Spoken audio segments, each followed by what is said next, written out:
Good afternoon. Welcome back to another edition of Prize Picks on 5. I'm on the Prize Picks on the 5 Reasons Sports Network. I'm Dave Eversole, joined by David Friedman. We've got so many Miami sports to talk about today. It's kind of egregious, but happy Black Friday, everybody out there. Hope you haven't spent everything already. A lot going on, obviously, around the world. So take a few minutes, relax with us, and let's preview this Dolphins-Jets game. Obviously, a lot of storylines here with the Jets bringing in a backup quarterback against the Dolphins defense that's on the rise. So wanted to break down this game and get you some value on these picks. The game's at 3 o'clock, so plenty to cover here early. Well, I want to thank David for jumping on a few minutes here. So let's start, I guess, with the Jets. Obviously, with Tim Boyle at quarterback, it's going to be curious to see their game plan. I would figure they're going to want to run the ball a lot and try not to expose their quarterback to that Miami front four. So what are you liking on the Jets side to start with, Friedman? I'm going to go with the idea that I don't like Tim Boyle. What's a Tim Boyle, first of all? I'm going to go Breece Hall over rushing yards. It seems kind of low at 50.5. It does. I mean, the Dolphins' defense has been better and all that. I can't see the situation where he doesn't hit 50.5. So yeah, I wouldn't look at this too closely. Honestly, I agree with you. I think they're going to want to lean on him in this game. I was looking at Hall just on the rush attempts because they're going to want to try to feed him. I anticipate at least definitely early, and I agree. I think the numbers are a little bit low on him on the rushing side. I liked him over 13.5 rushing attempts, also for Breece Hall. What do you think about the wideouts or other skill positions for the Jets? Obviously the corners for the Dolphins, everything's a little bit different now. Not that they'll shut Garrett Wilson down completely, but I went with Xavier Gibson over 16.5 receiving yards. I feel like they need to run plays that give them a chance to get the ball in a guy's hand that can do some stuff. He's a guy who can do some stuff, so you could get 1 or 2 catches for 17 yards, but I think they need to make stuff happen. I see a lot of motion stuff going on and just trick play type of stuff today. Mm-hmm. Yeah, they're going to have to get a little bit cute. I think Miami's going to really try to focus on stopping the run on early downs and make Boyle beat them in unadvantageous down and distance situations. So looking at Boyle, I went under 30.5 passing attempts, just kind of following with this whole script here. I think Miami's going to probably keep it in some short possessions and get a couple 3-and-outs, and they're just going to, when the Jets do have the ball, they're going to be focusing on the run.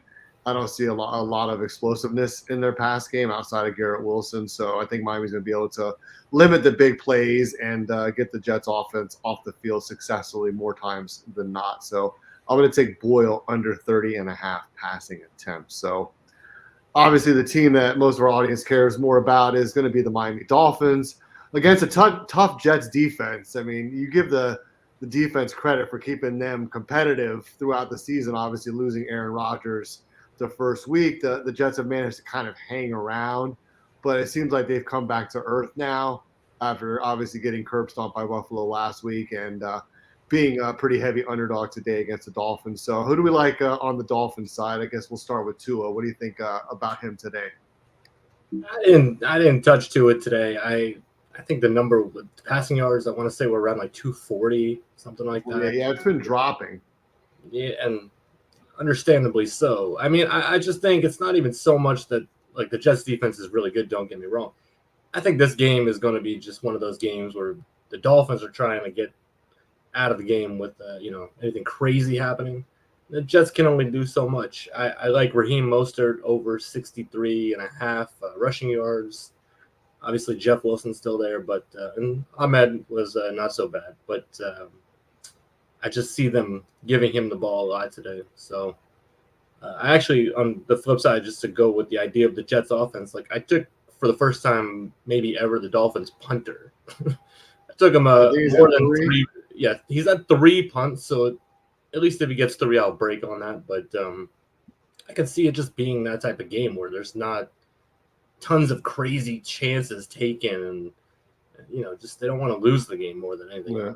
These games are kind of surprising. Obviously, a lot of division games, so tend to be a little bit more competitive. So I actually went on the defense for the Dolphins to start. One of my favorite picks was Jalen Phillips, over just a quarter sack. He's been on fire. He's had at least one sack in 4 straight games. And I think when the Jets do have those obvious passing situations, Miami's going to be able to get pressure with hopefully just 4. And Phillips is going to win a lot of those one-on-one matchups. So I like him over quarter or a sack on the defensive side. But I'm with you kind of with Miami. I'm going to look at Tyreek Hill's number here. His number keeps kind of going down as well. I think he's now in the low 80s, 78.5 receiving yards. So what do you think about Tyreek over or under that 78 number that kind of continues to go down? It's the same thing to me with the Tua passing numbers. Like I did actually throw Tyreek in an entry. I took him over 6 receptions. I just think it's one of those games where he might not break 100. So obviously the numbers on the receiving yards show that he could have 8 catches for 70 yards or something like that, and it wouldn't shock me. So Right. I feel safer on the receptions.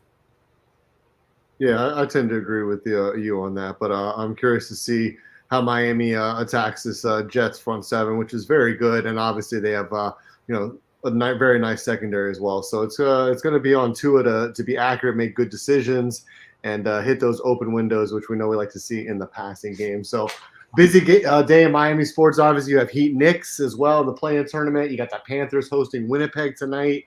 And you got the free-falling Miami Hurricanes with Boston College. So follow us across the 5 Reasons Network throughout the day. We're going to have coverage on all these different sports, some more shows on the YouTube channel as well. I want to thank everybody for watching today, and make sure to sign up to PrizePicks using promo code 5FIVE. Thanks, everybody.